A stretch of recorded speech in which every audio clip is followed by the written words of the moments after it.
My brother died on a Tuesday, and the last words I said to him were said on the Sunday before the Tuesday, in anger, and I have been living with the Sunday and the Tuesday and the distance between them for 11 years. And I want to tell you about the distance, because the distance is what I most want you to understand before you produce your own version of it, with your own Sunday and your own Tuesday and your own 11 years of the living, with what the distance contains. My name is Harold. I am 82 years old, and I want to tell you about my brother Frank, and about the argument, and about what I have learned from 11 years of carrying it, that I wish I had known before the Sunday that made the carrying necessary. I want to begin with Frank because the beginning with him is the honest beginning, and because the account of the argument and the regret without the person the argument was with is the account that makes the argument the subject, when the person is the subject and has always been the subject and deserves to be named and known before anything else is said. Frank was 3 years younger than me, born in 1945, and we were brothers in the specific and particular way of brothers who grew up together in the same small house in rural Tennessee, and who knew each other from the beginning of the knowing, and who had the relationship that such knowing produces across the decades of the life, the relationship of genuine familiarity and genuine affection, and genuine and recurrent friction, and the specific and deep bond that the genuine familiarity and the genuine affection and the genuine and recurrent friction together produce when they are maintained across 7 decades of two people's lives. Frank was funny. I want to say that first because it is the thing I most want you to know about him, and the thing that his absence has made most specifically present in its absence, the specific and irreplaceable quality of his humor, which was not the performed humor of a man who understood himself as funny, and who produced the humor for the audience it attracted, but the natural and involuntary humor of a man who saw things in a way that produced the observation that made the thing funny, and who shared the observation with the specific and unguarded delight of someone who found the funny thing genuinely delightful rather than strategically useful. I miss the funny. 11 years of the missing of it, and the missing has not diminished in the way that I was told grief diminishes, and that I have discovered is an inaccurate description of what grief does, which is not to diminish but to change its form, to move from the acute and overwhelming form of the early grief to the chronic and present form of the later grief that is not the diminished version of the earlier form, but the settled version, the form that the grief takes when it has found its permanent residence in the interior, rather than its temporary and overwhelming occupation of it. The argument was about our mother's estate. I want to say that, and I want to say it with the specific and weary recognition that the argument about the estate is the argument that most families have, and that most families look back on with a specific and particular regret of people who allowed the practical and financial to become the vehicle for the expression of the accumulated and unaddressed emotional content of a lifetime of two people's relationship, which is what the argument about the estate always is when you examine it honestly enough to see what it is actually about. Our mother had died 3 months before the Sunday. She was 89 years old, and her death was the death of a very old woman who had lived a full and genuine life, and who died with the specific and earned peacefulness of someone who had arrived at the end with the relationships of her life in the condition that she wanted them to be in, which is to say that she died with Frank and me at her bedside, and with the 40 years of the friction between us contained within the genuine and mutual love that had always been its context, and that she had always been the primary source and the primary expression of. Her death removed the primary source and the primary expression. I want to say that because it is the most important thing about the context of the argument and the thing that most explains the Sunday without excusing it. Our mother's presence in our lives had been the living expression of the love between us and the living evidence that the love was larger than the friction, and the living reminder that the friction was the surface of the relationship rather than its substance, and the removing of her presence removed the daily evidence of all of those things, and left Frank and me with the friction and without the context that had always made the friction navigable. The argument began over a specific and practical matter, the disposition of the family house that our mother had lived in for 50 years, and that Frank believed should be sold, and that I believed should be maintained in the family for reasons that I understood at the time as the preservation of the connection to the place where we had grown up, and that I understand now, from the honest examination of the years since,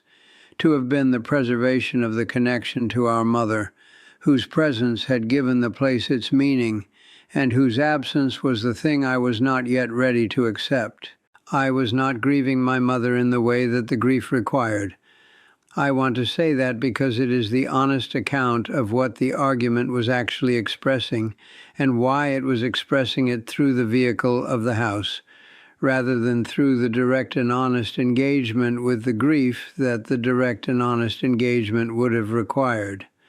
The argument about the house was the deflection of the grief into the practical and the practical into the confrontation, and the confrontation was the form that the unprocessed grief found in the specific and available context of the estate discussion and the friction that the estate discussion activated between Frank and me. Frank was grieving our mother. He was grieving her in his own way, and with his own specific and particular frankness.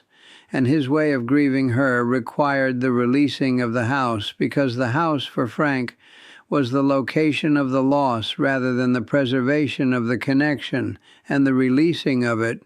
was the way of acknowledging that the loss was real,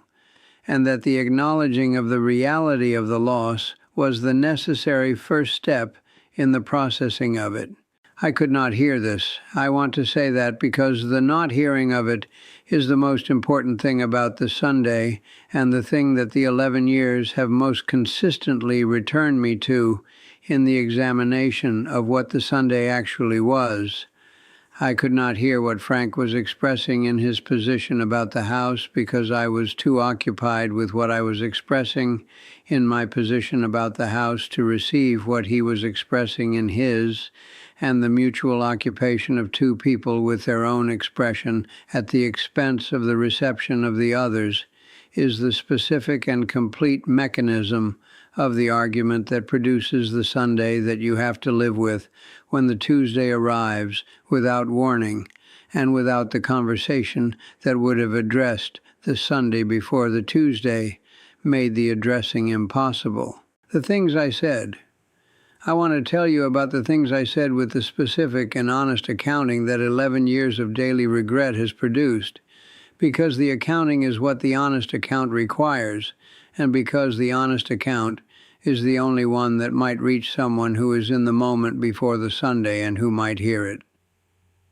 I said things about Frank's relationship to money that were the expression of the accumulated and unexamined resentments of a lifetime of the friction rather than the accurate assessment of a man who was thinking clearly about the specific situation in front of him. I said things about his judgment that I knew even as I was saying. Them were the things designed to wound rather than the things designed to illuminate. The specific and targeted things that the decades of knowing someone produce the specific and targeted knowledge to produce, when the producing of them is what the anger has decided the situation requires. Frank said things too. I want to say that because the honest account is not the account of one person's failures and the other person's innocence, because the argument required two people and both of us were in it with the full and genuine investment of people who had the full and genuine history of a lifetime of two brothers and who were expressing that history through the vehicle of the house and the estate with the specific and disproportionate intensity that the genuine and accumulated thing always produces when it finds the occasion to express itself. He left. Frank left my house on the Sunday evening, and I did not call him on the Monday because I was still in the anger of the Sunday, and because the anger was telling me that the calling was the concession, and the concession was something the Sunday's argument had not yet resolved itself into the willingness to make. He died on the Tuesday morning, a cardiac event that arrived without warning and that was over before the people who loved him could arrive at the place where he was, and that ended in the specific and permanent way of something that does not allow the revision of the Sunday that preceded it. I want to tell you what the 11 years have contained, because the containing is the whole of the instruction, and the instruction is the reason I am telling you the story. The 11 years have contained the Sunday replayed in my memory, with a specific and relentless frequency of something that the mind cannot resolve, and therefore cannot release. The words and the expressions, and the leaving and the not calling on the Monday and the Tuesday morning phone call, that was the worst phone call of my life, replayed and replayed and replayed with the specific and exhausting futility of a mind that is trying to find the revision that the actual events do not allow. The 11 years have contained the grief for Frank, that is the grief for all of him, for the funny and the warm and the genuine and the difficult and the specific and irreplaceable frankness of a man who was my brother for 71 years, and whose being my brother was one of the primary facts of my existence, combined with and inseparable from the specific and additional grief of the Sunday, that is, the grief of the person who has a regret that cannot be addressed, because the person the regret is about is no longer available to receive the addressing. The 11 years have contained the understanding, arriving gradually and with the specific and painful clarity of something that takes time to see from the inside of the grief that was preventing its clear seeing, that the Sunday was not primarily about the house, and that if I had understood in the moment what the Sunday was actually about, I would not have said the things I said, because the things I said were the expression of what the Sunday was not about, rather than the genuine engagement with what it was about. The understanding came too late to change the Sunday. That is the specific and permanent form of the regret, and the form that makes the 11 years what they are, and that I want to give to you as the most direct and the most useful instruction available from the Sunday and the Tuesday and the 11 years. I want to give it to you in the most direct form available, which is this. The argument you are in right now, or the argument you are approaching, or the argument that is building in the background of a relationship that has the accumulated history of genuine closeness and genuine friction that produces the specific and disproportionate arguments that the accumulated thing produces, is not primarily about what it appears to be about. It is about what is underneath what it appears to be about. It is about the grief or the fear or the unaddressed thing that has been waiting for the occasion to express itself, and that has found in the practical disagreement the occasion it was waiting for. And the addressing of what it is actually about, rather than the winning of the argument about what it appears to be about, is available to you right now, in this conversation and this relationship and this moment before the Tuesday that comes without warning and without the revision. It does not allow. Call Frank. That is the instruction in its most personal and most direct form, and in the form that my specific and particular situation makes available. Call the person. Call them today before the Monday that you will spend in the anger of the Sunday, and before the Tuesday that you will spend in the grief of the Monday's not calling. Call them. not to win the argument and not to lose it and not to manage the position and not to protect the self that the anger is currently protecting.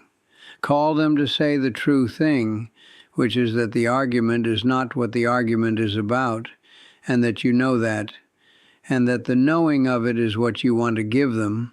before the Tuesday arrives and the giving becomes the one thing that the Tuesday permanently prevents. Frank would have answered, I know that because I know Frank, and because the Frank who would have answered is the Frank who was in the argument for the same reasons I was in it, and who would have heard the true thing if I had called him with the true thing, and who would have said his own version of it back to me.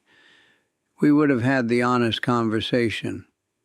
Not the perfect resolution of everything the lifetime had produced, but the honest conversation of two brothers who loved each other and who were grieving their mother together and who were in the argument because the grief had no other available form, and who, if the call had been made on the Monday, would have found their way back to each other, the way brothers who love each other and who have the lifetime of the genuine and the difficult between them find their way back to each other. Make the call today, before the Tuesday. Please make the call today.